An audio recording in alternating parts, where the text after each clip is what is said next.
जैसे आपकी वार्ड की जनता आपको सोनू नाम से जानती है, तो सोनू जी आपका हमारे टॉक शो में बहुत बहुत स्वागत है। बहुत बहुत धन्यवाद। हम आपके चैनल्स के माध्यम से अपनी जी क्षेत्र की जनता को और आपके चैनल को जी। बहुत बहुत धन्यवाद प्रकट करते हैं। तो सोनू जी सबसे पहले तो आप हमें ये बताइए, आप वर्तमान समय में अपनी वार्ड में किस तरह की समस्याएं देखते हैं? वर्तमान समय में जो समस्याएं हैं वो जी कोई नई समस्याएं नहीं है। समस्याएं सब पहले पुरानी बहुत पहले से बनी हुई हैं। जी जी साफ सफाई, नाली, जी पानी, बिजली और बहुत सारी समस्याएं हैं, है जी ना। तो ये समस्या बनी हुई है और जी। जनता हमें चुनेगी तो हम इस पे काम करने का पूरा जो है। अच्छा, तो सोनू जी जैसे कि सारे दावेदार अपनी तैयारियों में बहुत जोरों शोरों से लग चुके हैं, ऐसे में आपने अपनी तैयारी कितनी कंप्लीट कर ली है, कितनी पूरी कर ली है?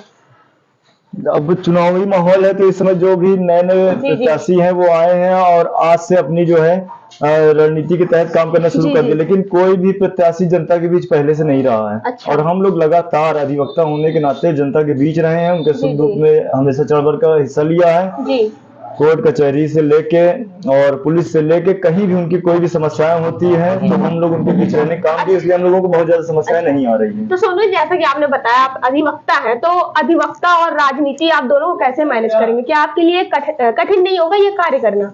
नहीं, ये तो हमारे लिए बल्कि अच्छा होगा, क्योंकि अच्छा अधिवक्ता होने के नाते जो है जी हम जो भी पार्षद के क्षेत्राधिकार के अंदर जो कार्य आते हैं जी वो जी पार्षद होने के नाते कोई जान ही नहीं पाता। जी तो हम लोग अधिवक्ता होने के नाते इन कार्यों से भली भांति परिचित हैं, जी चाहे कागजी कार्रवाई हो या जी जी कानूनी कार्रवाई हो। हम लोग उनके लिए जो है सारे कार्य अपने क्षेत्र तक लाएंगे और जी। करवाने का काम करेंगे। अच्छा, तो आपने बताया कि आप कार्य को बहुत अच्छी तरीके से जानते हैं क्योंकि आप एक अधिवक्ता है, तो जी जी हमें जी। बताइए कि एक कुशल पार्षद क्या होता है, उनकी जिम्मेदारियां क्या क्या होती है? कुशल पार्षद का मतलब ये है कि क्षेत्र की जनता को साफ सफाई मिले जी जी और उनके मोहल्ले में जो बिजली पानी की समस्या ना हो। जी ये जी जनता अगर कहना पड़े कि हमारे क्षेत्र में ये समस्या है तो फिर उसका कोई मतलब नहीं है। जनता बिल्कुल जब सुबह अपने घर से निकले तो उसको सारी चीज व्यवस्थित जी मिले, जी है ना। आम नागरिक को अगर कोई शिकायत का मौका न मिले तो यही कुशल पार्षद की जो जी है जी एक अच्छी पहचान जी होगी। बिल्कुल। तो सोनू जी आप सादियाबाद की जनता के बीच आ रहे हैं महापौर के रूप सॉरी पार्षद के रूप में, तो किस तरह का सहयोग आपको मिल रहा है आपकी जनता से? सहयोग हमें पूरा मिल रहा है। हमारे क्षेत्र की जनता जो है वो भी चाह रही है कि नवयुवक हैं और तेज तर्राक है जो उनके लिए दिन रात हमेशा जी हर जगह हर समय मौजूद रह सके। जी जैसे अभी कुछ दिन पहले जो है आपको पता चला होगा प्रयागराज में पूरे शहर में जो है बिजली कटौती हुई बिल्कुल थी। बिल्कुल तो ऐसे समय भी लोगों ने देखा कि हम लोगों ने दिन जी रात एक करके लाइट को बनवाने का काम किया। कई बार आई जी गई जी हो, लेकिन हम लोग वहां पे डटे रहे जी और अंत में हम लोग को सफलता भी मिली, जी। है ना। तो तो ऐसे पार्षद को अच्छा, लोग चाह रहे हैं। तो सोनू जी आपने क्या सोचा, अगर आपकी जनता ने आपको पार्षद चुन लिया तो सबसे पहला कार्य आप अपने जनता के लिए क्या करेंगे? देखिए, हम लोग जो है पार्षद चुनने जाएंगे जी जी तो सबसे पहले हम लोग एक मिशन के तहत काम जी करेंगे। उस मिशन में सबसे पहले नंबर पे आता है जी कि प्रयागराज में अपने वार्ड नंबर 23 सादियाबाद एवं गायत्री नगर को सबसे सुंदर और स्वच्छ वार्ड बनाना। जी तो पहले तो हम ये करेंगे। उसके जी बाद फिर स्ट्रीट लाइट की व्यवस्था, व्यायाम और जो है पार्क की व्यवस्था और जी जी जो है नगर स्वास्थ्य केंद्र जो हो गया, प्राथमिक स्वास्थ्य केंद्र जो हो जी गया जी। और मुफ्त शिक्षा की व्यवस्था, ये सारी व्यवस्था अपने जो हो सकती है वो करवाने का कार्य करेंगे। अच्छा सोनू जी, जैसे कि आप एक अधिवक्ता भी आप कुशल पार्षद बनने जा रहे हैं, तो आपको क्या लगता है महापौर महापौर कौन सी पार्टी से आएगी, बीजेपी या फिर सपा, या फिर आपको लगता है कि हाँ भाजपा ही लड़ाई जीत मारेगी? लड़ाई देखिए बराबर की होगी। जी जी अब ये तो मेहनत के ऊपर है कि कौन प्रत्याशी कितना मेहनत करता है, कितना, जी क्योंकि जी 100 वार्ड है, 100 वार्ड में कौन कहाँ तक कवर कर पाता है। जी जी। अब हम तो अपने वार्ड से बीएसपी को जिताने की पूरी क्षमता रखते हैं, अच्छा लेकिन बीएसपी अपने क्षमते पे 100 वार्ड को कैसे कवर करती जी है जी या मेयर साहब की क्या रणनीति है ये तो वो बता सकते हैं। जी लेकिन जी। हम लोग अपने वार्ड की जो है पूरी जिम्मेदारी लेते हैं। इस वार्ड से बीजेपी को पूरा पूरा जी मत दिलवाने का काम करेंगे। अच्छा सोनू जी आपसे एक ये सवाल है। बीजेपी का है आपने? बीजेपी बोलेंगे बीएसपी? बीजेपी काटिए काटिए उसको। काटिए मत, एडिट होगा आप। हाँ दोबारा यही लाइन दोबारा होगी। अच्छा। अच्छा हम क्वेश्चन पूछते हैं। अच्छा सोनू जी आप अभी ये बताइए कि आपको क्या लगता है कि महापौर बीजेपी का होगा या सपा का, या फिर आपकी पार्टी बीएसपी का ही आएगा? जी जी, महापौर के लिए भी हम लोग संघर्ष कर रहे हैं और महापौर हमारे बीएसपी से ही होंगे। जी जी और उसके लिए हम अपने साथियों के साथ जो है जैसे अपने लिए जन समर्थन मांग रहे हैं उसी तरह बीएसपी के लिए भी मांग रहे हैं। तो बीएसपी को भी इस बार हम इलाहाबाद का महापौर बनाएंगे और क्षेत्र की जनता भी इस बात से सहमत है। अच्छा, तो सोनू जी हमें आप ये बताइए आपने बीएसपी ही क्यों चुना? लोग जैसे बीजेपी या सपा का टिकट मांग रहे हैं, आपने बीएसपी ही क्यों चुना?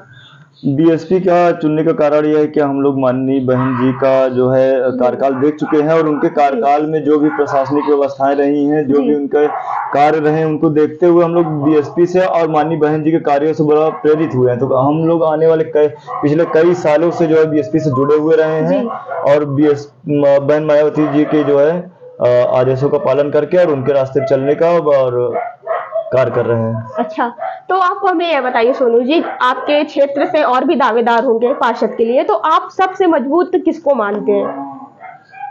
क्या आपका कोई कॉम्पिटिटर है, आपको ऐसा लगता है? कंप्यूटर की क्या, यहाँ पे देखिए क्षेत्रीय चुनाव है, इसमें जो भी जनता के बीच रहा होगा, जिसने जनता के लिए काम किया होगा।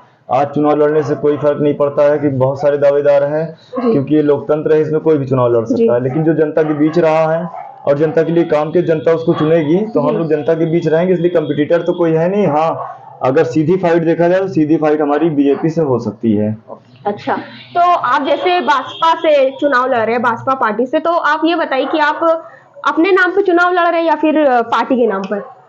जी, जैसे कि हमने आपको बताया कि ये तो व्यक्तिगत चुनाव है। अच्छा, तो व्यक्तिगत संबंधों का चुनाव है। हाँ, पार्टी ने हमारे ऊपर विश्वास किया है, पार्टी ने हमें अपना आशीर्वाद देके टिकट देके भेजा है, तो उसका भी हमें बहुत हद तक लाभ मिलेगा और पार्टी के लोग हमारे साथ हैं और हमारे जिलाध्यक्ष जी का जो है दिशा निर्देश जो मिला है और जो भी पार्टी के जितने भी कार्यकर्ता, हमारे क्षेत्रीय कार्यकर्ता पार्टी से जुड़े हुए बड़े भाई हमारे संजय जी हैं और पद्मपाल जी हैं, तो बहुत सारे लोग ऐसे पार्टी से जुड़े हुए लोग हैं जो जिनका आशीर्वाद और समर्थन प्राप्त है। अच्छा सोनू जी, जैसा आप बता रहे हैं कि आप जनता के बीच में रहते हैं, तो आप किस तरह की समाज सेवा करते हैं अपनी जनता के लिए? समाज सेवा में रात बिरात कभी किसी को अगर कोई समस्या पड़ जाती है तो अधिवक्ता होने के नाते अभी तक हम लोगों के लिए जो भी हो सका है, कोर्ट कचहरी थाना चौकी, और वैसे भी जो साफ सफाई की व्यवस्थाएं नहीं हो पाती तो हम व्यक्तिगत रूप से भी अब फोन करके जो भी कर सकते हैं नगर निगम या बिजली कर्मचारियों को, जैसे कि अभी कुछ दिन पहले प्रोग्राम हुआ था तो उसमें हम लोग पूरा सहभागिता निभाए थे। और उसके बाद ये कोरोना काल में हम लोगों ने जो है लोगों की बहुत मदद की। हालांकि इन सब चीजों पे वोट मांगने का कोई वो नहीं है, तो एक सामाजिक कार्य है ना, लेकिन बस क्षेत्र की जनता ये देख रही है तो उसका फायदा, उसका लाभ हमें कहीं ना कहीं मिलेगा। अच्छा, तो आपको लगता है कि हाँ, आपकी जो जनता है वो आपको सपोर्ट करेगी? बिल्कुल बिल्कुल। जनता का क्या है कि देखिए प्रत्याशी बहुत सारे हैं और प्रत्याशियों के चेहरे को देख के पता चल जाएगा आपको कि कौन जीत रहा है। तो जो भी और प्रत्याशी हमारे क्षेत्र से हैं, वार्ड नंबर 23 से जो भी 14-15 प्रत्याशी के करीब है, तो उनका चेहरा देख के आपको पता चल जाएगा कि वो जीत रहे हैं कि नहीं जीत रहे हैं और चेहरे की मुस्कान उनकी बता देगी। अच्छा, तो सोनू जी, मेरा आखिरी सवाल यही है, आप अपने वार्ड की जनता से कुछ अपील करना चाहेंगे, कुछ कहना चाहेंगे? जनता एक पढ़े लिखे और समझदार व्यक्ति को चुने जो उनके लिए कागजी कार्रवाई हो, कानूनी कार्रवाई हो, हर तरीके से उनके लिए खड़ा रह सके, उनके लिए दिन रात हर काम को जाके करवा सके, है ना, और उनके बीच का हो जिनसे वो डायरेक्ट संवाद कर सके, कभी भी उनको हिचकिचाना ना पड़े कि हम इनसे कब मिलेंगे, कैसे मिलेंगे। तो क्षेत्र की जनता से हम यही निवेदन करना चाहते हैं कि एक नवयुवक को चुने जो उनके लिए दिन रात उनकी सेवा में रह सके। जी, तो सोनू जी धन्यवाद, आपने हमारे एमटी टॉक शो में अपना समय दिया। आपका भी बहुत बहुत धन्यवाद, आपके चैनल का भी बहुत बहुत धन्यवाद और हमारी माननीय क्षेत्र की जो है जनता का भी बहुत बहुत धन्यवाद और माननीय बहन जी का बहुत बहुत धन्यवाद जिन्होंने हमें इस लायक समझा कि हम अपने क्षेत्र का प्रतिनिधित्व कर सकें।